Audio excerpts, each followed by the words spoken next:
Hi friends, ఎలా ఉన్నారు? ఈరోజు నా రొటీన్ కుకింగ్ వీడియో బీరకాయ కూర. దానికి కావాల్సిన పదార్థాలు: బీరకాయలు, పచ్చిమిర్చి, ఉల్లిపాయలు, వెల్లుల్లిపాయలు, తాలింపు దినుసులు, నూనె, పసుపు, ఉప్పు. ముందుగా బీరకాయ చెక్కు తీసుకొని పక్కన పెట్టుకోవాలి. తర్వాత ముక్కలుగా కట్ చేసుకోవాలి. ఈ బీరకాయ పొట్టుతో పచ్చడి కూడా చేసుకోవచ్చు. ఇప్పుడు బీరకాయలు చేదున్నాయో లేదో చూసుకొని అవి పక్కన పెట్టుకొని ముక్కలుగా కట్ చేసుకోవాలి. ఇప్పుడు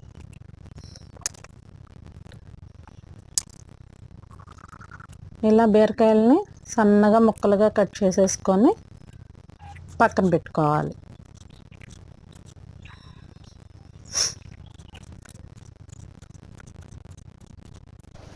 ఫ్రెండ్స్, నా ఛానల్ని సబ్స్క్రైబ్ చేసుకోండి, లైక్ చేయండి, షేర్ చేయండి, కామెంట్ చేయండి. నా వీడియోస్కి సపోర్ట్ చేయండి ఫ్రెండ్స్.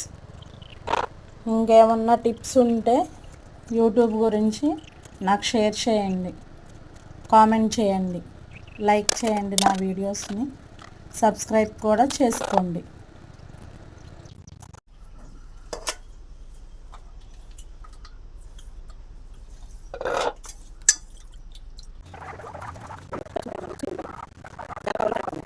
ఇవి పక్కన పెట్టేసుకొని ఇంకా వెల్లుల్లిపాయలు కొంచెం దంచుకొని పక్కన పెట్టుకోవాలి. తర్వాత పచ్చిమిర్చి, ఆనియన్ కూడా కట్ చేసుకొని పక్కన పెట్టుకోవాలి. ఈలోపు పొయ్యి మీద బాండీ పెట్టుకొని అది కొంచెం వేడెక్కనివ్వాలి. అది వేడెక్కిన తర్వాత 2 స్పూన్ల నూనె వేసుకోవాలి. అది కూడా కాగిన తర్వాత తాలింపు దినుసులు, ఎండుమిర్చి, దంచిన వెల్లుల్లి, పచ్చిమిర్చి, ఎండుమిర్చి, ఉల్లిపాయలు వేసుకొని ఒకసారి కలుపుకోవాలి. తర్వాత దాంట్లోనే కరివేపాకు కూడా వేసుకోవాలి. అది వేగుతూ ఉండగా మనం కిచెన్ టాప్ క్లీన్ చేసుకుందాం.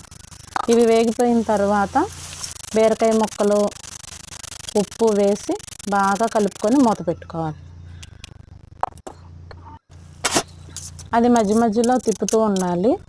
వాటర్ వస్తుంది, ఏం పర్లేదు, దాంతోనే ఉడికిపోయిద్ది. అలా కలుపుకున్న తర్వాత పసుపు వేసుకోవాలి. ఇప్పుడు అది కూడా వేసి వేగిన తర్వాత దాంట్లోనే ఉప్పు కూడా సరిపడా వేసుకొని కలుపుకోవాలి. ఇది దగ్గర పడినాక కట్టేసుకోవటమే.